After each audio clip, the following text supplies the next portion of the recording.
Tonight on Chronicle, the Magic Alley, where street taggers are trading in their spray cans for paintbrushes.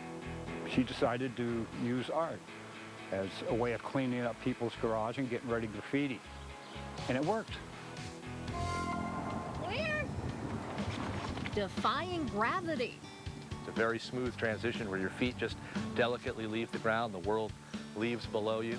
Taking a leap of faith at the Morningside Flight Park. Plus, Fritz Weatherby's New Hampshire. There aren't just one, but there are two places in New England that pronounce their name Berlin. I'll tell you the story. That's next on Chronicle. Well, just look at the color. We are surrounded by hundreds and hundreds of roses, every color imaginable here. If you're a fan of roses, I would suspect this is the place to be. And on a beautiful day like this, there's no better place to be, I don't think. No, I don't think so. It is just gorgeous here. You know, in 1927, Alvin T. Fuller commissioned a noted landscape architect to design a garden in the back of his summer estate here in Northampton. It was to honor his wife, Viola. And this is just part of it, too. Fuller was a self-made businessman, politician, and philanthropist from Boston. He became one of the wealthiest men in America after he began one of the nation's first auto dealerships. He also became governor of Massachusetts, and in 1958, after his death, the Fuller Gardens were open to the public. And there are thousands of rose bushes here, a Japanese garden, and a continuous array of color. We're going to take a tour of all of this tomorrow. But first up tonight. Yeah, something else that's colorful. We've all seen graffiti on the side of the road, under train tracks, even defacing buildings and personal property. The perpetrators are normally young and often artistically gifted.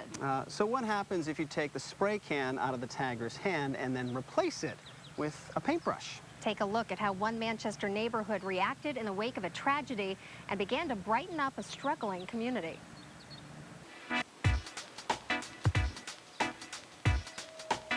Litchfield Lane in Manchester used to be known as Taggers territory.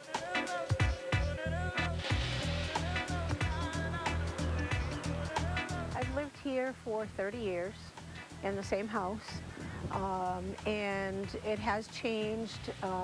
We've had a lot of different changes. We've had a lot of drugs in our neighborhood. We've had a lot of naughty people.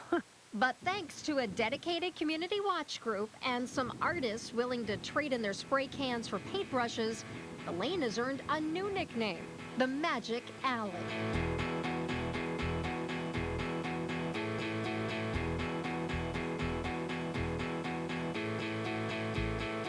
Eagle Eyes Community Organization started out actually as a watch group. We had a tragic accident in my yard. Officer Michael Briggs was shot and killed in my yard, which was right down on Lake Ave in Lincoln. And so I wanted to start something positive. A lot of neighbors were coming around. I didn't know who they were, what they were all about, so on and so forth. And I decided to start a watch group.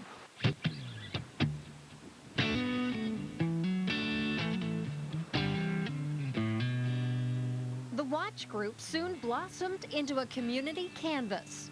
The reason we started the garages and the murals on garages was because there was a lot of graffiti on garages, and it was bad graffiti. It was bad words, it was words that you don't even know, it was all kinds of craziness.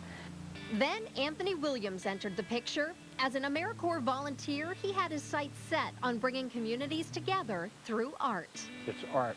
To me, that's like a fine steak. You just can't get any better than art. I found out a little history about Michael Briggs and what Cheryl had intended to do in the community. And she said, I don't want the children to end up like Michael Briggs or the other Michael that actually did the shooting. And so she sat down and thought about it, and she came up with Eagle Eyes. She decided to use art as a way of cleaning up people's garage and getting ready to graffiti. And it worked. I'm working on this clownfish here, trying to wrap this thing up. Lance is a graffiti artist whose art was respected on the streets before he joined up with Eagle Eyes. Being a graffiti artist, a lot of the other graffiti artists don't tag my work because they know that I'm known for that. So that I have that mutual respect between those people. So, you know, it's a little better that way, you know, having a little balance between like the community, like going to the skate park, doing graffiti pieces and stuff like that. So, you know, they leave me alone. They respect my work.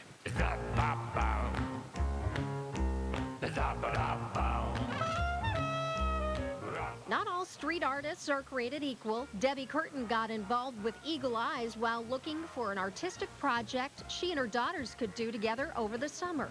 Anytime you put a pencil, a paintbrush, anything in anyone's hand, not just a child, but anyone, I think it benefits the bigger picture. Joining Eagle Eyes and doing these murals was the first time I painted outside on garage doors, barn doors, sides of buildings. So it was kind of an interesting canvas, so to speak. What I use is quarts of house paint. I don't go for the little tubes of paint, nope. And I'm just gonna kind of touch up my tiger here. Anthony says respect is a huge reason why the murals are rarely tagged. As you'll see here behind me, there's a mural, but to the left of that is a tag. Why didn't they tag the mural? I believe, and I think it's a consensus, that because you let the children become involved, they get to sign their name. They were a part of it. They've got the brush, they've got the paint. They're saying, I did this. And we're willing to give them a chance at doing it. And when graffiti does interfere with art? When you do a mural, and we've got graffiti over here, you take care of the graffiti. If he comes back tomorrow, I'm going to be back here tomorrow or the next day, and I'm going to paint over it. And it's a surefire way of, because they simply get tired of doing it. You're right back. Anthony knows that he can't reach every child and that the murals can only decorate so many of the taggers' canvases. But he believes that this project is giving kids a creative outlet and bringing the community together. It's taking that energy, that negative energy, and just giving it a chance in an area like this. It's more of a Band-Aid, I have to admit. It's not a cure. And we don't play mom and dad, and we don't try and counsel children. We give them an opportunity.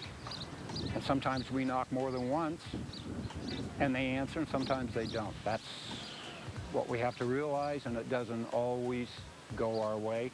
But I would say through the years, we've had good response from adults, children, school teachers. I think people just, you know, they respect the effort. I can only think that. I don't want to paint every alley in this city, but designated areas where everybody can work together, it's like having a giant picnic and everybody's on the same page, and it's just wonderful. And I love it. I'm addicted to it. This guy here, D with a backward S, I don't know who he is, but he's welcome to work with us.